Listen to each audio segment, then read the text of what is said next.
Hello everyone, my name is Dr. Joel Rosen and I want to welcome you back to another edition of Insomnia Secrets.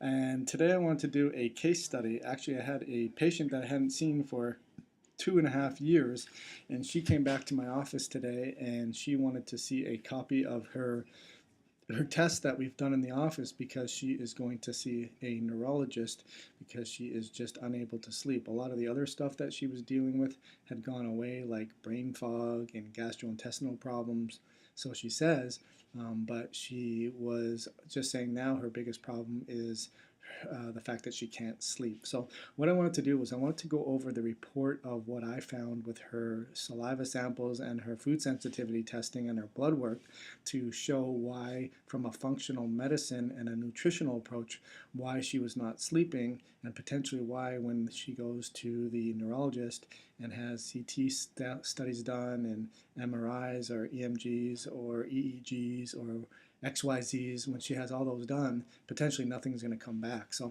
first thing we have here is a copy of her cortisol readings. And what you can see is over here, you can see her curve, and basically her curve goes from, it starts off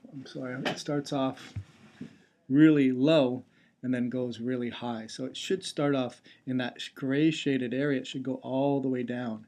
And her curve goes low and then ends up high. And so what's happening is she has a lot of cortisol in the evening. She's at 16 and she should basically be at 4. And so when her cortisol is super high in the evening time, then what that means is her melatonin is super low and she's not tired and she's wired all day, ready to go and can't turn her mind off. Whereas in the morning, she is at 5 and she should be at 13, so she's really, really low and she should be a lot higher. So her cortisol levels are low and her melatonin is high. So that's a big problem. So we talked about all the different things that could be causing these problems, and here we are 2.5 years later and she's still not sleeping. So one of the other things we did was I looked at her test results, and we have here a food sensitivity test to different foods and you can see all of these ones over here are ones that she reacted to.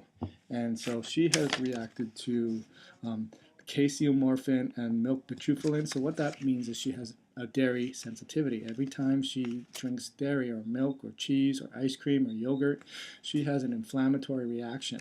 And that's important because she has that inflammatory reaction. That's creating inflammation in her body, and that's causing on her cortisol levels to secrete and her adrenals to fatigue. She also has a sensitivity to oats, so every time she eats oatmeal, she's going to react. Coffee, even quinoa, and corn. I mean, corn starch is almost in every single food that we eat. So then we did a blood test on her, and I found that her functional levels for her white blood cells were very low, which means she has a chronic viral infection. Could be Epstein-Barr virus, could be hepatitis virus, could be herpes virus. So think about it. Here's a person who 2.5 years later didn't really listen to some of the foods that she should be avoiding, so that's creating inflammation in her body on a daily basis. And she is also under a viral load, so when she's stressed out and she deposits money into her savings account by resting and sleeping and healthy, she has extra funds.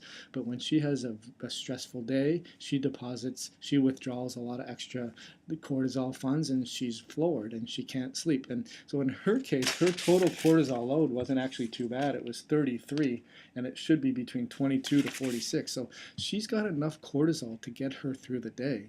It's just that it's not distributing properly. It should be distributing it, in the morning, in the middle of the day, and then at the end of the day. And that's not happening for her. So we say that her circadian rhythm is broken. She's lost hippocampus integrity.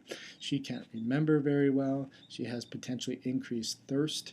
She is also estrogen deficient potentially because that's messing up her hormone regulation. So there's a lot of places we can go in helping her from a functional medicine medicine standpoint and not from a neurological standpoint on taking this pill or taking that pill. It's not going to fix all of those inflammatory adrenal stressors that's causing her insomnia. So hopefully this was beneficial for you. You found it important, and you think about twice maybe the next time you see the neurologist to talk to them about your problems with insomnia, and looking for another medical test when you can do it from a functional medicine point of view.